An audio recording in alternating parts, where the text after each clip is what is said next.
बड़ी खबर के साथ हम इस बुलेटिन की शुरुआत कर रहे हैं। पश्चिम बंगाल के नॉर्थ 24 परगना में प्रवर्तन निदेशालय यानी कि ईडी की टीम पर हमला किया गया। राशन घोटाले में छापे के लिए ईडी की टीम टीएमसी के नेता शाहजहां शेख के घर पहुंची थी, लेकिन भीड़ ने उन पर हमला कर दिया। गाड़ियों में तोड़फोड़ की गई। मामले पर राजनीति हो रही है।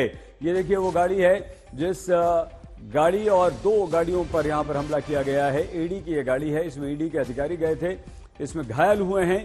और सियासत ये हो रही है कि कांग्रेस ने ममता सरकार पर हमला बोला। अधीर रंजन चौधरी ने कहा कि हमले में जगजाहिर है कि बंगाल में कानून व्यवस्था का क्या हाल है। आज तो ईडी के ऑफिसर घायल हुए हैं, कल उनका खून भी हो सकता है। ये गंभीर आरोप ममता सरकार पर लगाया है, लेकिन ये वो ईडी के अधिकारी हैं जिन पर हमला हुआ। ये जानलेवा हमला था। छापेमारी के लिए ईडी अपनी पूछताछ के लिए गई थी। टीएमसी के नेता के घर शहजाद शेख जिनका नाम है वहां गई थी, लेकिन ईडी की टीम पर बुरी तरह से हमला कर दिया। गाड़ी जबरदस्त तोड़फोड़ की गई है और आप अंदाजा लगा सकते हैं कि कितने गंभीर चोटें ईडी के इस अधिकारी को आई है। और ये हम देखिए तस्वीर आपको दिखा रहे हैं।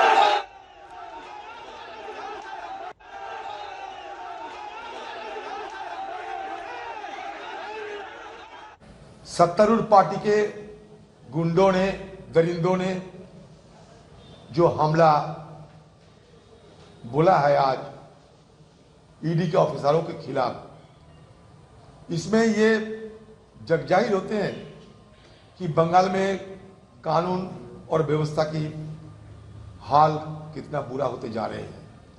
क्योंकि बंगाल में ये सारे आदी है। आज जख्मी हुए हैं, कल ईडी वाले अगर खत्म हो जाए, खून हो जाए, तो हमें मुझ जैसे लोगों के लिए ये अचरज की बात नहीं होगी। असली बात यह है पूरा देश अभी पूरी तरह थक गया है ईडी सीबीआई का ड्रामा देखते देखते। ये दिल्ली द्वारा परिचालित, दिल्ली द्वारा मॉनिटर्ड एंड इंजीनियर जो इन्वेस्टिगेशन का नाम में जो तमाशा चल रहा है पूरा देश में अपोजिशन के खिलाफ, स्पेशली हमारा पश्चिम बंगाल में तृणमूल कांग्रेस के खिलाफ डेली बेसिस में जो ये बिग कॉन्स्पिरेसी चल रहा है, जो पूरा देश में अपोजिशन के खिलाफ चल रहा है, ये देखते देखते पूरा देश का आदमी थक गया।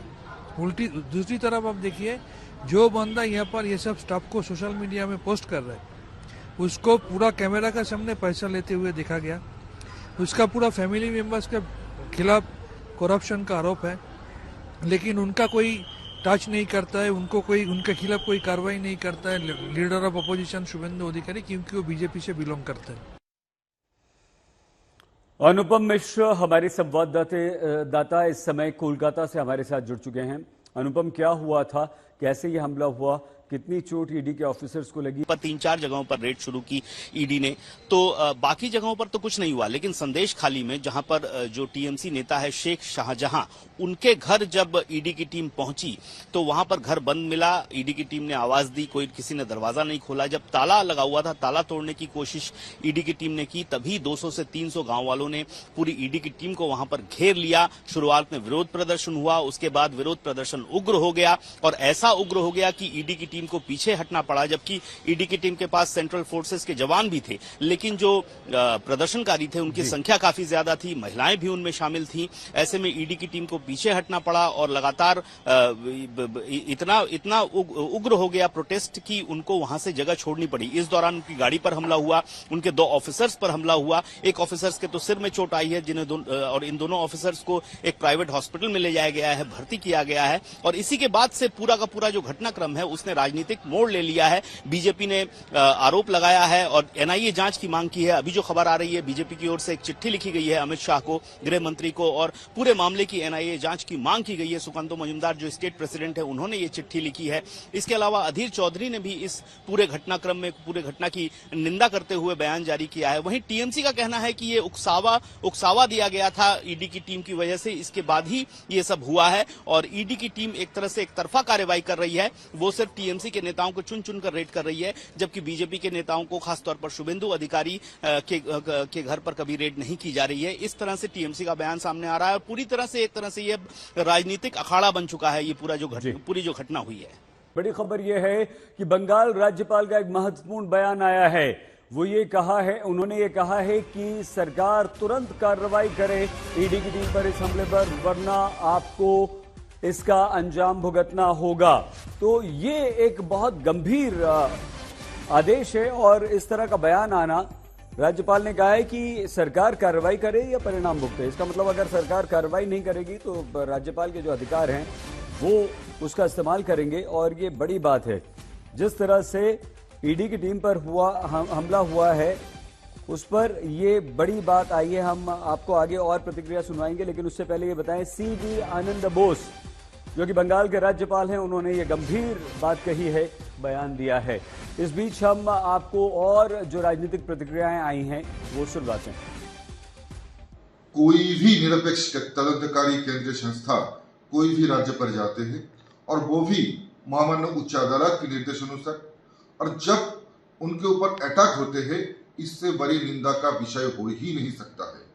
और हम ये भी कहते हैं कि जब सिर्फ ये एक केंद्रीय निरपेक्ष एजेंसी के ऊपर ही अटैक नहीं, बल्कि ये पूरी संविधान का ऊपर अटैक है, पूरा जो महामान्य उच्च अदालत की निर्देश है उसका ऊपर अटैक है, और उसके साथ साथ फेडरल स्ट्रक्चर का ऊपर अटैक है। इस विषय में निशित प्रामाणिक जो केंद्र के प्रतिमंत्री है वो ये कह रहे हैं कि बंगाल में फेडरलिज्म वाली बात ही ये चीज ही नहीं है। तो निशित प्रामाणिक से हमें ये पूछना है कि आपके कूच बिहार में फेडरलिज्म आपको दिखा? आपको पश्चिम बंगाल में फेडरलिज्म दिख रही है? जब आती है मनरेगा के बारे में, आपने जिस क्षेत्र से आप निर्वाचित हैं कूच बिहार से, वहां की जनता को मनरेगा का फंड्स मिल रहे हैं कि नहीं? तो फेडरलिज्म की बातें, बड़ी बड़ी बातें आप मत कीजिए। आप केंद्र से पूछिए कि फेडरलिज्म माने सेंटर और स्टेट को दोनों एक संग काम करना है। तो स्टेट के पास तो फंड अभी रेडी है, लेकिन सेंटर से अभी तक फंड नहीं आया। राजनीतिक कारणों की वजह से बंगाल को वंचित किया जा रहा है। तो कहां गई फेडरलिज्म आपकी? आइए एक बार फिर से अनुपम मिश्रा। अनुपम, राज्यपाल सीवी आनंद बोस का जो बयान आया है उसके अर्थ क्या है? कितना बड़ा संदेश उन्होंने दिया है? अनुपम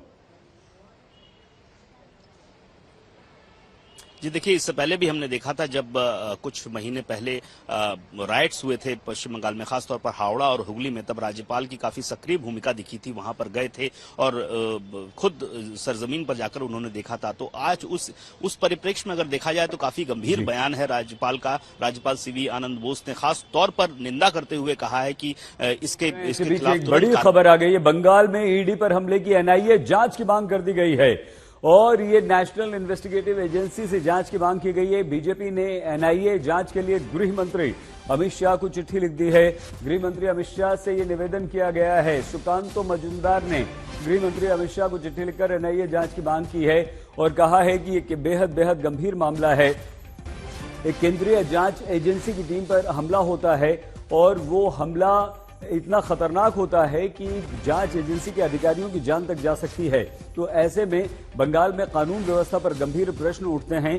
बंगाल में अगर केंद्रीय जांच एजेंसी के अधिकारियों पर हमला होता है, उनकी गाड़ियों को तोड़फोड़ दिया जाता है, तो इसमें एनआईए की जांच बहुत जरूरी है। क्या कहीं इसके पीछे कोई साजिश तो नहीं है? क्या कहीं इसके पीछे सरकार, बीजेपी ने सरकार की मंशा पर भी सवाल उठाए हैं। बीजेपी ने सरकार पर पश्चिम बंगाल की सरकार पर प्रश्न चिन्ह लगा दिया है कि कहीं सरकार की शह पर तो इस तरह से नहीं हो रहा है। और बंगाल सरकार के जो मंत्रियों के बयान आ रहे हैं वो इसी तरह के बयान हैं कि लोग परेशान हो गए हैं ईडी और सीबीआई के छापों से। तो क्या ये स्वाभाविक प्रतिक्रिया है? अगर इस तरह के बयान आते हैं तो प्रश्न उठते हैं। और इस बीच बड़ी खबर, एनआईए जांच की मांग हो गई है बीजेपी की तरफ से। अनुपम, आप दोनों राज्यपाल की आप बात वो कर रहे थे वो भी पूरी कीजिए। सुकांतो मजूमदार ने चिट्ठी लिख दी है, इस पर भी बताइए। और ये बताइए कि क्या इतना बड़ा हमला बिना किसी की शह के हो सकता है? जी देखिए, सबसे बड़ी बात है कि इस तरह का हमला, वो भी ईडी टीम पर, इससे पहले इस तरह का हमला हमने कभी नहीं देखा और ये एक बड़ा मसला आकार ले रहा है। और साफ तौर पर, जाहिर तौर पर पता चल रहा है जिस तरीके से राज्यपाल ने बयान जारी किया है और राज्य सरकार को इस पर तुरंत कार्रवाई करने को कहा है।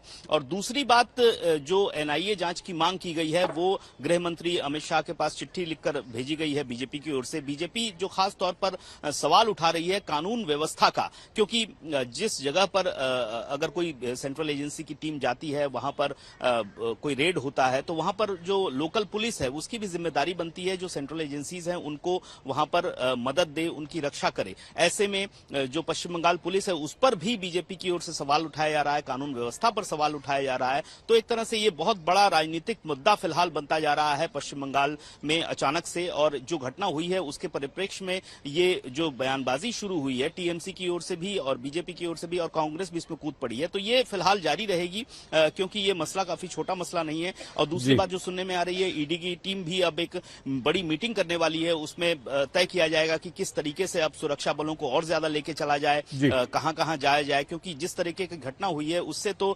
साफ जाहिर हो रहा है कि अब सुरक्षित नहीं है ईडी के अधिकारी, तो उनको और ज्यादा सुरक्षा लेकर जाना होगा। ये बात